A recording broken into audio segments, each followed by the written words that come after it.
Good afternoon, fellow author and also BCM representative. Thank you so much for the opportunity. My name is Arisa Farida.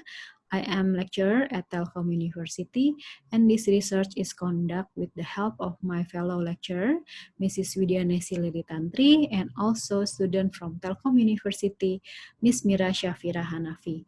The title of our paper is Planning Private Space of Design Student to Support Optimization of Online Learning. So let's start the presentation.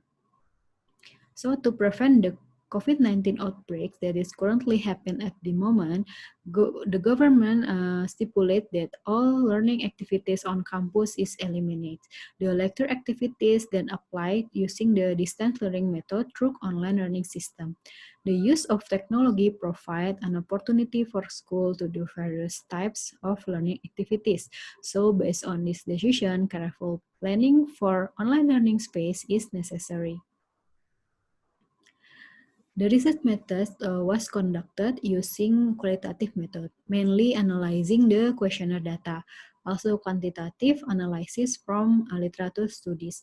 The primary data collection was questionnaire and also interview with the research subject. The research subject is the student that already have experience of online learning activities from previous semester. The total respondent are 100 students with different design major, interior design, textile and craft, visual communication, architecture, and product design.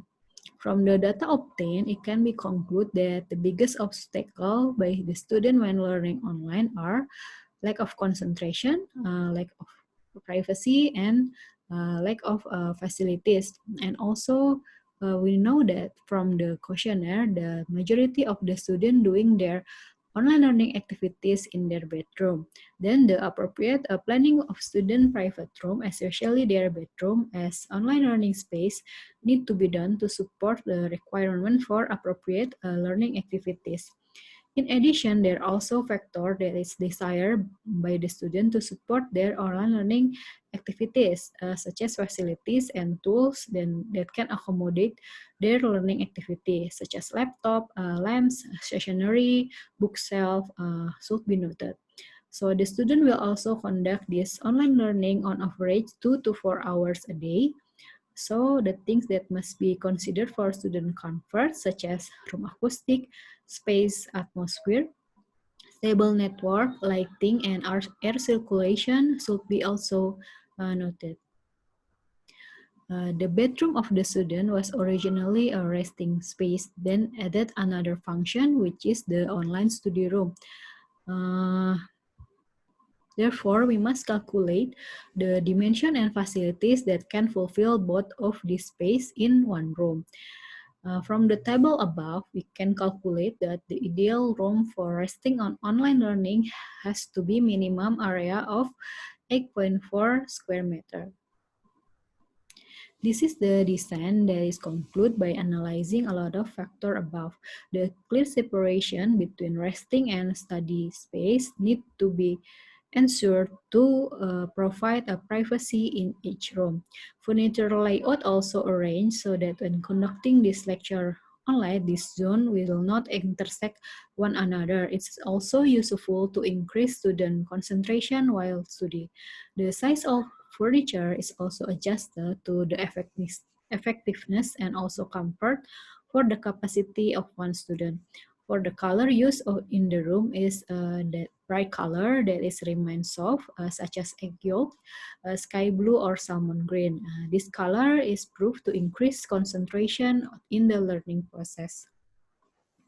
So the conclusion is the shift in face-to-face learning activity to online learning result in several problems, which is lack of concentration, unavailability of adequate facilities, and lack of privacy in the learning process. Therefore, planning private space of bedroom as an adequate learning space to support learning process of the student is need to be prepared. We also conduct another questionnaire to the 10% of the previous respondent to review the design we already concluded. And the results state that most of the student thinks the design already suitable as online learning space, but the privacy and acoustic system still need to be improved.